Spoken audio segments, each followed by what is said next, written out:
All right, we want to bring in Krista Kafer with us now.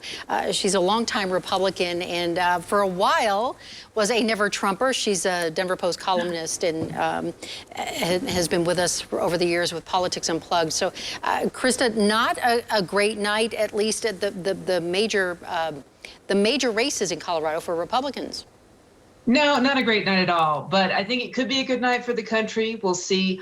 Also, a couple of victories for us here in Colorado. We're going to be able to vote on fees. Looks like we're going to get ourselves a tax break, which is nice. And I just learned that Denver's going to be getting rid of its pit bull ban, which means that those dogs will not be automatically put down, and they can, live a good, healthy life with their owners. And Denver will simply go after bad owners and bad dogs and get rid of its sort of bias against this breed, which a lot of wonderful dogs are pit bulls, let's face it. So one little victory, I'm happy about that.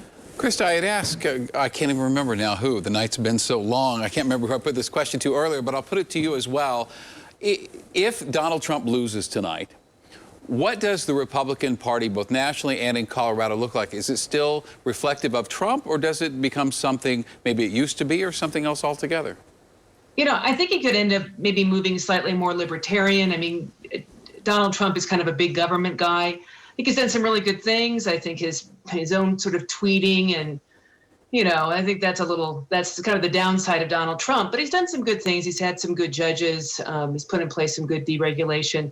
I would see that maybe the party would be maybe a little bit more libertarian, which I think could be a good thing, a little more, hey, let's tackle that $23 trillion deficit, or not deficit, but debt, and get rid of this, multi-trillion-dollar debt that we have, or deficit that we have every year. Let's balance the books. I think we could see more of that coming from Republicans, but I still think that Trump can probably pull it out.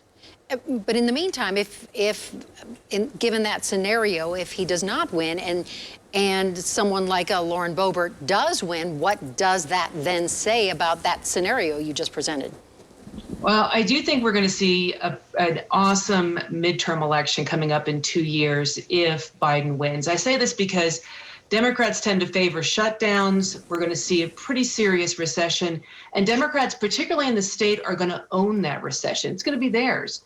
And so we're going to have people saying, hey, does this big regulation, big spending, shutdown scenario actually help people? And of course it doesn't.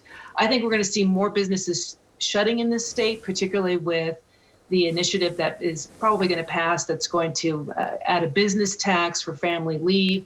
We could see more small businesses go out with the draconian shutdown type policies. And, when people lose jobs, they might just think a little bit differently come next election.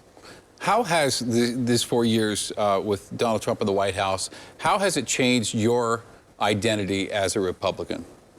Well, I left the party when he was nominated. I came back after seeing just the atrocious treatment over Kavanaugh's confirmation hearings, and I came back to the Republican Party, and I've been an active member since then. I would say that just the behavior, both obviously Trump's stupid tweeting and that, but also the really atrocious behavior on the other side, with just the nasty rhetoric, the constant sort of just ginning up of things. And I think, bad behavior on both sides can make a person like me extra cynical. And I didn't think I could actually get more cynical, but I think there's still room to grow. Yet, Krista, for a while, you were a never-Trumper. And so it really came down to the lesser of two evils in your mind? Yeah, basically, I think I said, just about a year ago, I said that, I never wanted to eat out of a dumpster, but if I was starving, I certainly would. And at that point, I was still kind of undecided. And I thought, I need to make a decision based on policy. And here's the deal. Biden, I'm sure, is a nice human being, but his policies are bad for America, and they're bad for people like me. I have pre-existing conditions. And so for us to move in the way of socialized medicine is really bad for people like me. I watched a friend of mine at my exact age, which is 50, die of cancer in an English hospital because of the poor care he got under their nationalized system. And I don't want that. I don't want any kind of scheme that takes us any closer to socialized medicine, where people get poor care and have poorer results. Also, he plans to make us pay for abortion through our taxes, and I'm not going to do that. So back to So when I looked at those policies plus Trump's track record on judges and deregulation, yes, I still don't like the man. But for me, it was like, I think I'm going to have to vote for Trump. But if health care is one of the driving forces for your opinion, we still haven't heard how Trump would replace Obamacare. I can't wait for him to replace Obamacare if he's able to do that. And here's the deal. I've been self-employed for the better part of about 15 years. And the plan I had before Obamacare was so much better. And it was a private plan. I'm a big girl. I can pay for my own health insurance. And I had a better plan for less money. Now I have a terrible Obamacare plan. I mean, they don't cover anything. And I pay every single month. I would love to go back to the day where I can get my own policy with that is suited to the needs that I have, doesn't have to meet a bunch of mandates that I don't need, and I'd be able to get that plan for something that's a lot more affordable. Well, but back to Shannon's point, though, we don't know what the president has planned. There is no plan that's been put out there. So how do you know that is a deciding issue then for you? Well, I would say that Republicans generally have better ideas on health care. They trust the private market. They trust doctors, patients, nurses, hospitals. I mean, I've had, 5, 6 surgeries in the last 10 years. So I interact with these people, doctors, surgeons, nurses. I've been to a number of hospitals around our great city. And those are the people that I trust. I don't trust government mandates. I've seen what they've done to my health insurance plan. So whatever Republicans can come up with, I think will be better than what Democrats can come up with. Well, Would it be nice some people might take issue with sure. your point then regarding the whole COVID issue and the way that the president has approached some of the medical community. I mean, just this last week saying that the medical community, by diagnosing COVID patients, is getting more money. Yes.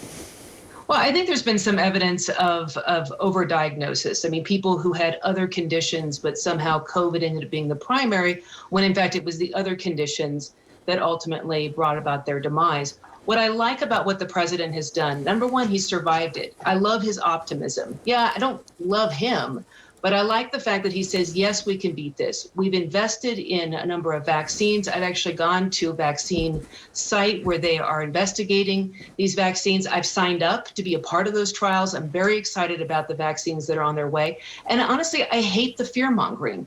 This disease is not Ebola. It's not bubonic plague. It's serious and people have died.